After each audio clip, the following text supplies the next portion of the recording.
Welcome to my channel, where the scariest stories come to life.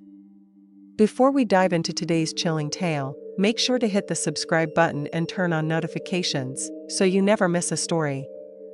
Now, let's get into the horror. This event took place in September 2017. I was visiting my longtime friend Mark, who was going to college about 4 or 5 hours away from where I lived on the West Coast. Mark's girlfriend Karen and another friend of ours, Shin, packed up a car and drove out on a Friday afternoon. The drive was uneventful for the most part. At one point, we held condoms out of the car window while going 90 miles per hour and parked roadside to watch one hell of a sunset. We arrived late that night and met up with Mark, who gave us a tour of his dorm. After an hour or two of playing pool in the rec room, Mark and Karen declared they needed to have some alone time since Mark's roommate would be out of town. Shin and I didn't love the idea of paying for a hotel, but Karen convinced Mark to cover the cost, so we didn't have to. Upon arrival at the hotel, Shin started a Skype call with his girlfriend, who couldn't make the trip. I asked if he wanted to go out to the farmland outside of town for some long exposure shots of the stars, but he declined. I was bummed since I didn't know how to work a camera for long exposure shots yet and really needed his help. Then I remembered what part of the state I was in, nothing but small towns and rolling hills for miles. Freight trains in the middle of a field were easier to paint here than in the industrial districts of a major city. I let Shin in on my plans, got the car keys, stocked up on paint at Walmart, and drove through a couple of towns scanning the railroad tracks. Sadly, I found no freight cars to create my art until I entered a third town and found several hoppers and gondolas parked between wheat fields. I parked at a gas station and went off into the darkness, scanning for unpainted cars. I found an old Canadian grain car, one of my favorites, and began setting up a milk crate to reach the surface properly.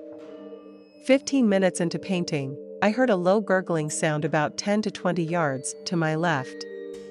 I looked around, expecting a farmer or maybe a gas station attendant, but saw only a single tree at the edge of the fields. I debated using a flashlight but decided against it, worried someone might see the light and I'd get in trouble. The gurgling sound stopped, but then picked up again in intervals. Curiosity got the better of me.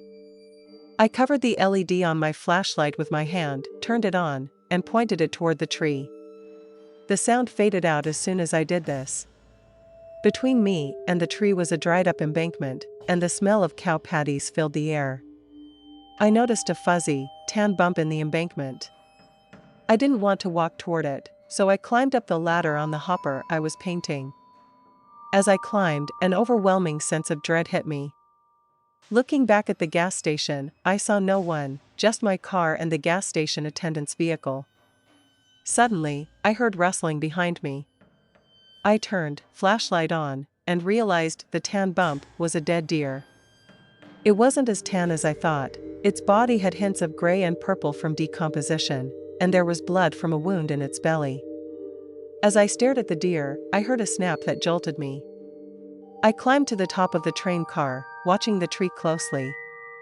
That's when I saw it. In the lower left of the tree's branches, little beads of white eyeshine appeared. At first, I thought it was a possum or raccoon, but it was too large. Chills ran down my spine. A gray, skinny humanoid figure emerged, parting the branches. Standing on top of the train, I shivered as the creature opened its mouth and made a sound identical to a cockroach hiss. Panicked, I bolted to my car. I heard one last faint hiss as I reached the gas station's lit parking lot. I blasted music and kept my brights on the entire drive back to the college town, more hysterical than scared. When I finally arrived, I realized I'd broken one of the car speakers from the loud music. I also remembered leaving spare paint cans and the milk crate back at the train cars. I figured the area would likely be compromised now, with security possibly being increased. That night, I decided I'd rather paint trains in cities, where the worst I'd face would be thugs, rather than whatever I saw out there. If you ever wander into the boonies, take a weapon and a friend, you never know who or what you'll run into. It was around 10 years old. A summer night. I'd stayed up especially late and was beginning to feel tired. At some point, I looked out my window and became absolutely petrified. Staring back at me were a pair of glowing blue eyes. They belonged to the tall, black outline of a creature just outside. Terrified, I threw the covers over my head and stayed completely still. After what felt like an eternity of silence, I finally peeked out. The clock on my nightstand read 3:30 a.m. I'd been hiding for an hour. Trembling, I glanced back at the window. The creature was gone. Even so, I no longer felt safe in my room. Summoning my courage, I decided to go to my parents' room. My heart raced as I stepped onto the cold wooden floor, breaking into a run. I slammed open their door, startling them awake, and blurted out what I'd seen. My dad, looking skeptical, got up to check. He didn't find anything, no tracks, no sign of the creature. But what truly horrified me was the realization that my window had been open. The only thing separating me from that thing was the thin screen. The next morning, while inspecting the windowsill, I found claw marks etched beneath it. They hadn't been there before. My parents dismissed them as scratches from an animal, but deep down, I knew what I had seen. Its bulbous head and almond-shaped eyes were unmistakable. Whatever it was intelligent. Why it had been watching me, I'll never know. That might have been the end of it, but the strange occurrences didn't stop there. A few weeks before that night, I was sitting in my back garden in Birmingham, England, smoking a cigarette and admiring the full moon. Something unusual flew into view. Shaped like a deodorant can, the object moved silently across the sky. Pulsing red, white, and blue lights ran along its base, and a bright torch-like beam shone from its top. I was stunned. The object had no wings or visible means of flight. When it disappeared from view, I assumed it would make the local news the next day. It didn't.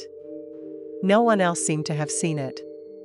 A couple of weeks later, my sister came to stay.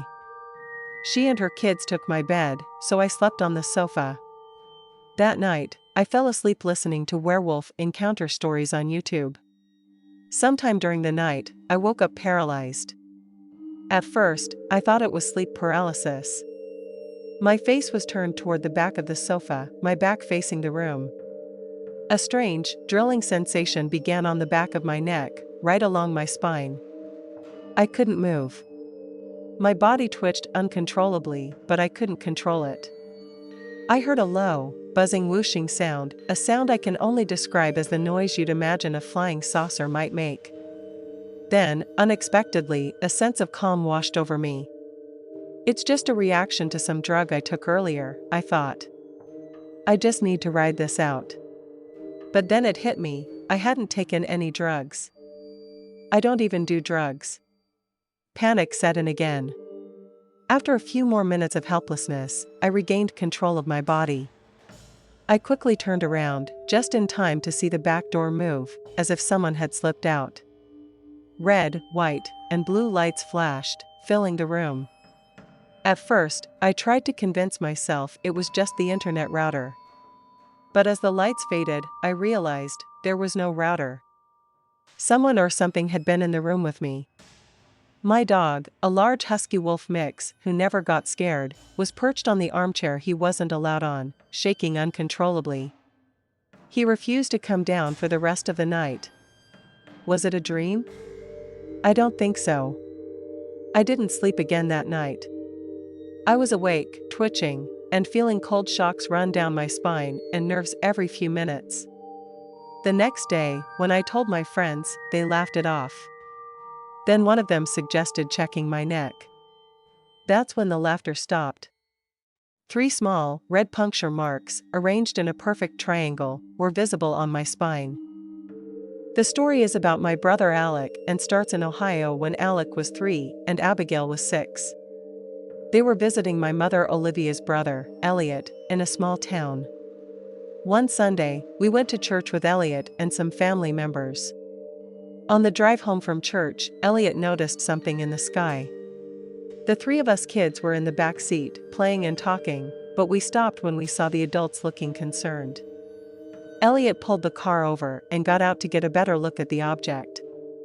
Olivia, who was sitting in the passenger seat, stepped out too. Suddenly, Elliot shouted at Olivia to get back in the car.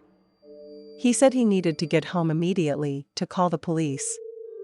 She obeyed quickly, but questioned him, "What are the police going to do?" Elliot replied, "I don't know, maybe call the military? It looks like we're under attack." Elliot's wife, Isabel, added, "They don't seem hostile."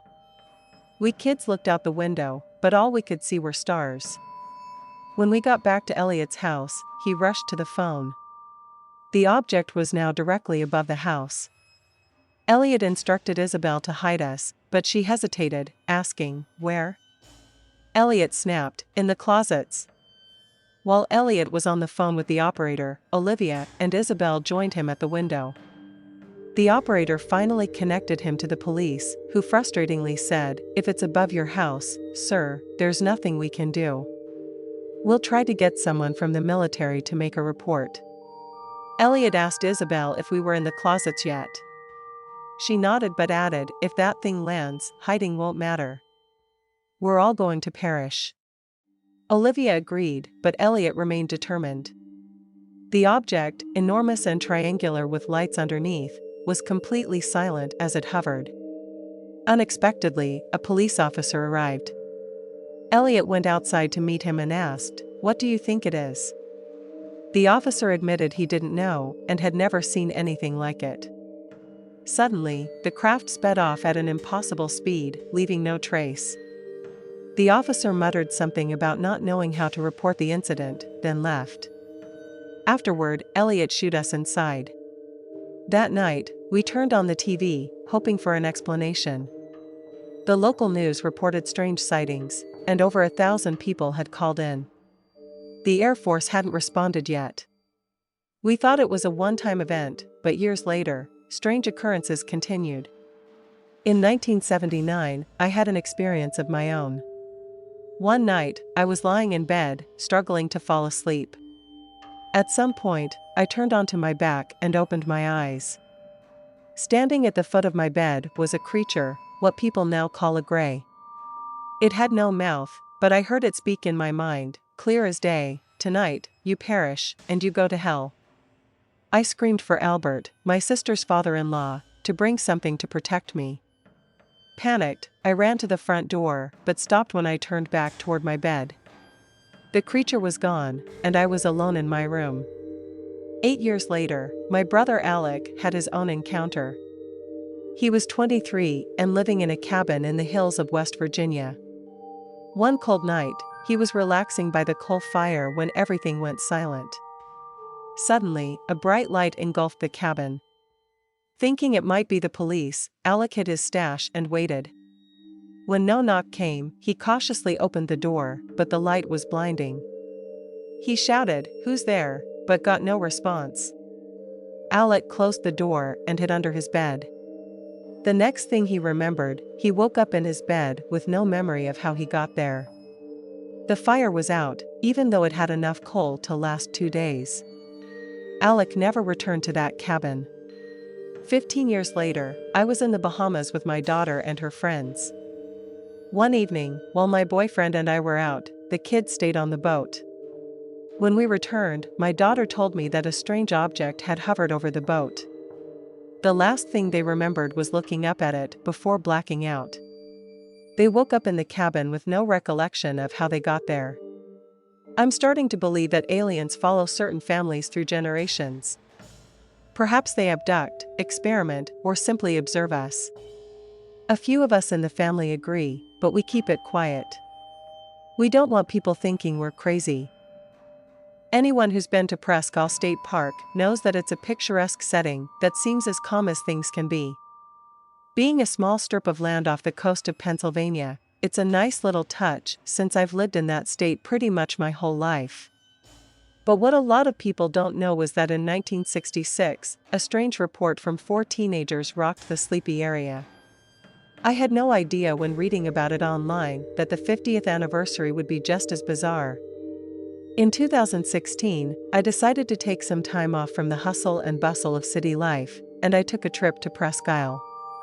Other than the Ben Franklin Institute and Valley Forge Outdoor Mall, it was one of the few things in the state that I had always wanted to see, but had never really gotten the chance to until I moved out. As I arrived, I noticed that there was a ton of people in boats, canoes, vehicles, you name it. I asked one of the motorists why there was such a commotion today, and he told me, "Don't you know what day it is? July 31st. It was right here 50 years ago that teens saw UFO land. We're hoping for something similar. I'll be famous." I told him that I honestly doubted one small UFO sighting would bring him fame, since he was one of at least 60,000 people who would immediately say, "I believe in aliens," if they were asked. Me among them. I decided that as long as those people kept quiet, I could still enjoy my time there. As it was still the early afternoon, I decided to do some exploring, but things soon got weirder. I encountered a small group of hippies playing music and singing, "The aliens will come and take us away to a place where we cannot track." Rather than talk to people who may be legitimately insane, I decided to instead walk past them. As I did, I caught a small glint of light out of the corner of my eye. I whipped my head in the direction I saw it, but saw nothing. I decided that it must have been a trick of the light. I saw 4 people with telescopes. When they caught me staring, a little boy dressed as the prototypical alien for Halloween, as in he was dressed like it was Halloween, not 3 months away, told me, "We don't want to see the aliens, we want to see the ship." Though the majority of people there were strange, it was very nice to see so many excited enthusiasts. However, that small glint was still gnawing at me. If I had known that that was a preemptive to a grand finale, I would have just rolled with it. At 10 p.m., I was just relaxing in my car when a small group of people started shouting and pointing. I scrambled quickly out of my car, dodged a guy holding a sign that said, "Abduct me," and I looked up. I saw a small object in the sky, doing nothing. Due to depth perception, I would say it was probably 20 feet long and 10 feet wide. There were flashing red and green lights on it, and you could hear a low humming sound. As it got closer, there was a bright flash of light, and then everything went black. When I woke up, I checked my phone and saw that 4 hours had gone by. I looked around and saw 3 small things. They were about 4 feet tall and had pretty normal-sized heads, not the bulbous ones everyone talks about. When I screamed, one of them turned around. It just stared at me with green eyes, and I almost screamed again. That was because they actually looked like people. I had always been told how aliens only resemble people, but the resemblance here was extremely unnerving. I quickly jumped into my car and hauled tail out of there. The next day I got a strange visit that I really wish was a dream. There were 2 tall, suited men at my door. And just like anyone would, I immediately thought, men in black. One of them asked me, "Did you visit PI yesterday?" I assumed he was talking about Presque Isle, so I said, "Yeah, I visited there yesterday." "What's wrong with that? Is there a problem?" The man replied, "We're with the Pennsylvania UFO Research Organization, or PORO." I asked if he needed something from me and he said, "We're here concerning any possible video or photographic evidence you may have gotten. We ask that to avoid any hysteria. We want people who may have witnessed strange things at PI to delete evidence of these contents until we and the government can work together to figure out just what happened." Now, I had recorded some video footage of the strange thing in the sky. I had no plans to give it up, considering just how strange and awesome it was to see. But what I wasn't expecting was for the other silent guy to grab me by the shirt, then say in some indiscernible accent, "For the sake of your wife, delete the video." I did as they said, tapping the video icon on my phone and deleting the file. Without another word, the 2 of them turned around and left. I've heard of MIB stories before, and some people believe that the MIB themselves are actually aliens disguising themselves to keep their cover. If they were from PORO, why would I have never heard of that kind of institute? If they weren't, who were they really, and where were they actually from? After that experience, I didn't feel safe for a while. I wanted answers, but I have a feeling that I wouldn't like those answers. Thanks for sticking around till the end. If you enjoyed the story, don't forget to give the video a like and leave a comment with your thoughts.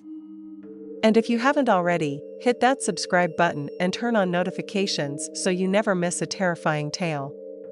See you in the next one.